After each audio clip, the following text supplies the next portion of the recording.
Почитувани гледачи, ова се вестите на телевизија Здравкин во продолжение на станите на денот.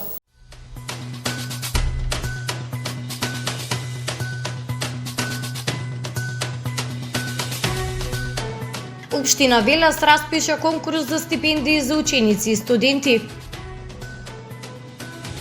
Вице-премиерот за економски прашања Фатмир Битики го представи буџетот за 2021 година. МВР казни 683 граѓани на територијата на целата држава.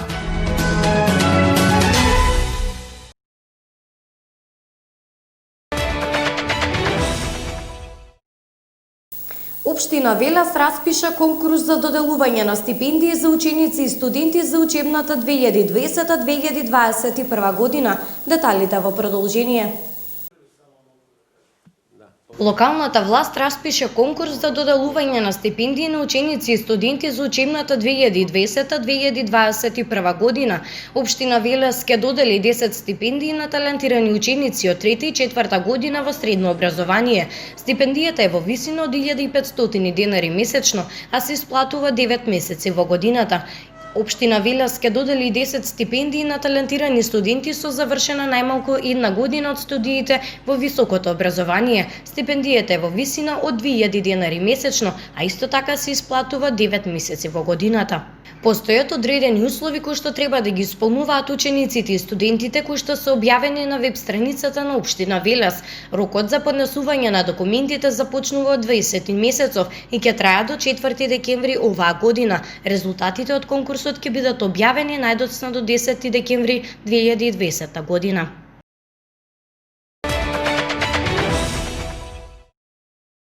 Вчера од 10 до 16 часот на подрачјето на СВР Велес проведена акцијска контрола на возила кои што вршат јавен превоз, при што се констатирани 9 прекршоци, од кои што 7 во Велес и 2 во Кавадарци.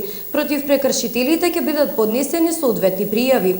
Инаку по основ за непочитување на уредбата за носење на лична заштита, казнети се 57 лица, од кои 39 во Велес, 14 во Кавадарци и 4 во Неготино. Како што известуваат од секторот за внатрешни работи Велес, против овие лица ќе следуваат соодветни мерки. МВР апелира до сите граѓани почитување на мерките за заштита.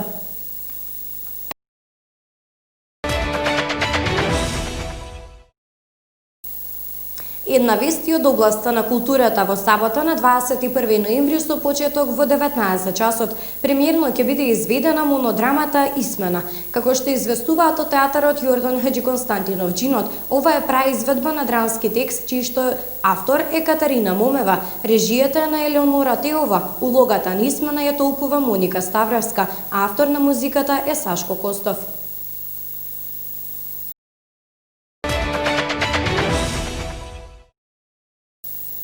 Жителите од улицата Орце Мартинов во Велес се обратија до нашата телевизија со цел да го искажат својот проблем и барање до надлежните институции. Тешката проводност на оваа улица, односно дупките, предизвикуваат треволт и небезбедна средина за жителите на улицата. Тие бараат од надлежните итна реновации и решавање на овој долгогодишен проблем.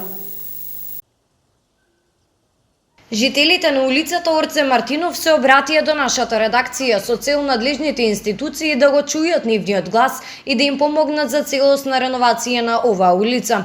Проблемот е тешката проводност на истата, односно дупките се оние кои што предизвикуваат тешкоти при движењето на превозните средства на оваа улица. Истата е изградена уште во 1884 година. Потогаш и не е со никаква реновација.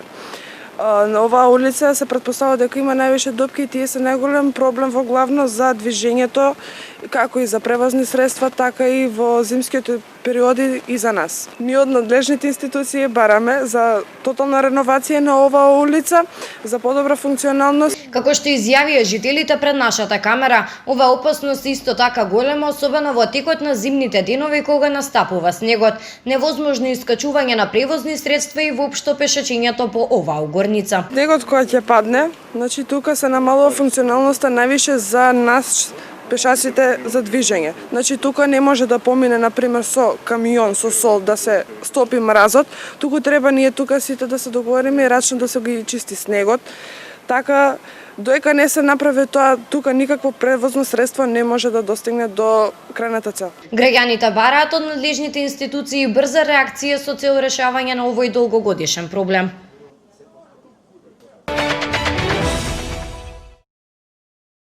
Продолжуваме со вестите од Македонија. Најдоцна до утре владата ќе одржи седница и ќе прогласи кризна состојба на територијата на целата држава. Оваа кризна состојба значи дека армијата се вклучува во справувањето со коронавирусот. Исто така сите капацитети и кадар од приватните болници и клиники се ставаат на располагање на државата.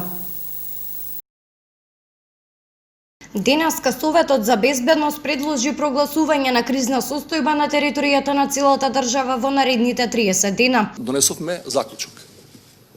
Советот за безбедност да ги предложи на владата да прогласи кризна состојба на целата територија на Република Северна Македонија во трајање од 30 денови. Да појаснам накусо што тоа значи во однос на ова што го имаме сега. Во моментов ние имаме прогласено кризна состојба на северната и јужната граница во врска со илегалните преминувања на мигранти и бегалци, и на тие подрачја полицијата и војската работат заедно. Сега таквата соработка, откако ќе биде декларирана кризна состојба на целата територија, ќе биде овозможена буквално на целата територија на земјата. Оваа кризна состојба значи дека армијата се вклучува во справувањето со коронавирусот. Исто така сите капацитети и кадар од приватните болници и клиники се ставаат на располагање на државата. На располагање ќе бидат и капацитетите на сите приватни болници, приватни поликлиники, како и кадарот кој што таму работи. Со оглед на тоа што ова прв пат се случува сега, веќе денеска за многу кратко време ќе направиме проценка со се што се располага и во таа смисла заеднички со нашите државни во моментов капацитети план за работа. Како што појасни премиерот Зоран Заев, моментално не се разгледува опцијата за полициски час. Не се исклучува можноста за локдаун, полициски час или слично. Во моментот тоа не се разгледува. Знаете дека тоа е во надлежност на комисијата. Како што рече председателот, и моја должност е да ги информирам граѓаните дека кризната состојба нема никаква врска со полициски час. Најдоцна до утре вечер владата ќе одржи седница и ќе прогласи кризна состојба на територијата на целата држава.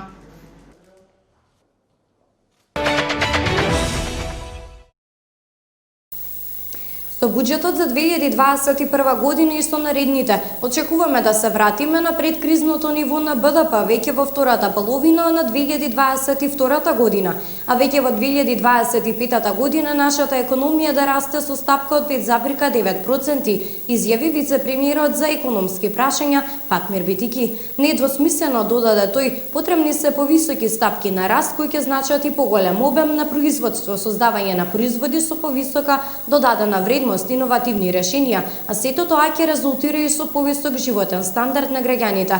Деталите во изјавата која што следува. Буџетот е проектиран на 247,5 милиарди денари или околу 4 милиарди евра. Тоа се 2,1% поени помалку од буџетот за 2020 година. Воедно очекуваме значително зголемување на приходите за околу 8,3%, кои се очекува да бидат 212,6 милиарди денари или 3,45 милиарди евра, со што буџетскиот дефицит од 8,5% кога што ќе биде во 2020 година, ќе падне на 4,9% од бруто домашниот производ.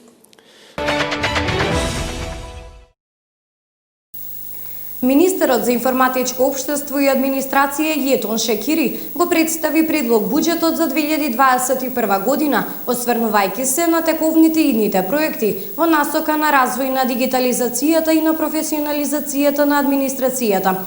Министерот Шекири соопшти дека вкупниот предлог буџет на Министерството за информатичко општество и администрација за 2021 година изнесува 1 милијарда 179 милиони 142 илјади денари.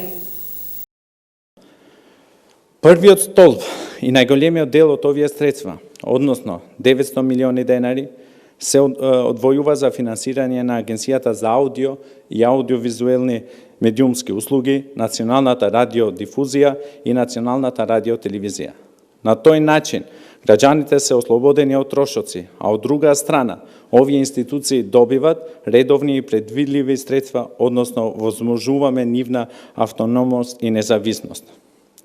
Вториот столб во буџетот на МИОА е буџетот на Марнет, кој изнесува 14.514.000 денари.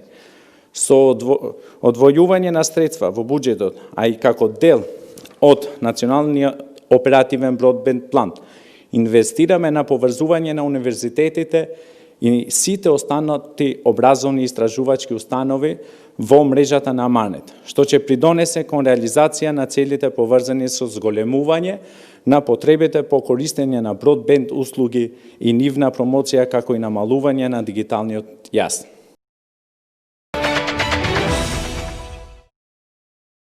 Во текот на изминатото деноноќе на територијата на нашата држава за носење лична заштита на лице, полицијата регистрирала 683 прекршоци. Од Министерството за внатрешни работи апелираат граѓаните да ги почитуваат мерките и протоколите донесени од владата со цел справување на коронавирусот.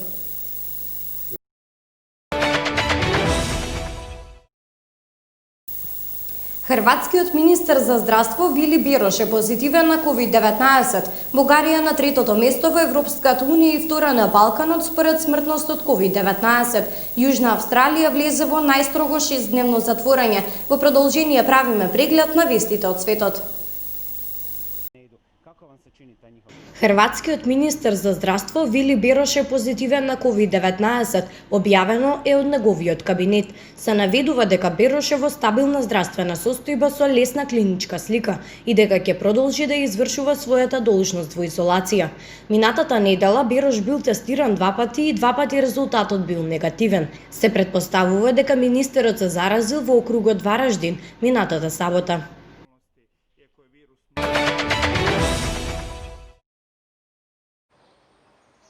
Бугарија на третото место во Европската унија и втора на Балканот според смртност од COVID-19 врз основа на период од 14 дена, изјави главниот државен здравствен инспектор Ангел Кунчев.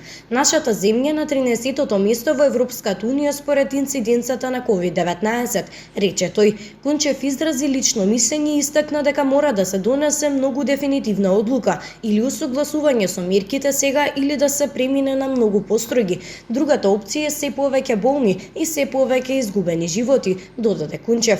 Во изминатите 24 часа во Бугарија беа потврдени 3938 нови случаи на COVID-19 од 9949 тестирани примероци.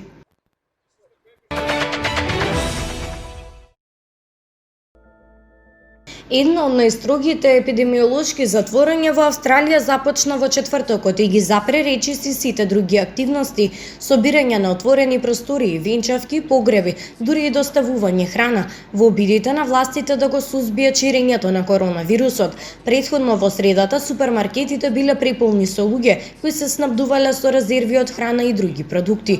Јужна Австралија, која има околу 1,8 милиони жители, или речиси колку и Македонија, забележала 23 случаи на коронавирусот во последниот кластер. Во четвртокот немало нови потврдени случаи на коронаинфекцијата, а 3200 блиски контакти на заразените се ставени во карантин, соопшти на пресконференција Николас Париер, шефицата на јавното здравје на оваа австралиска сојузна држава.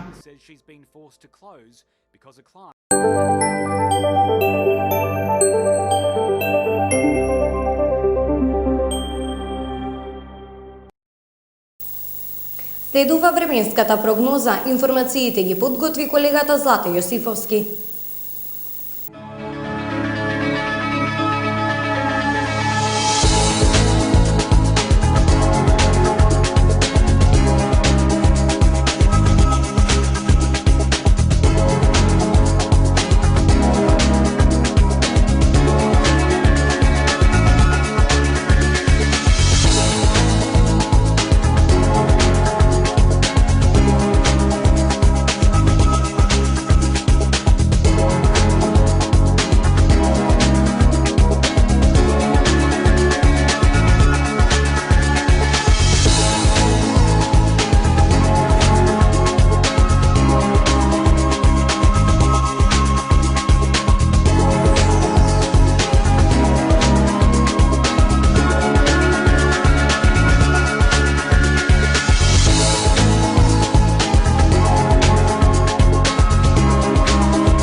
Почитувани гледачи, ви благодарам за вниманието. Повеќе информации најавувам во следното издание на вестите.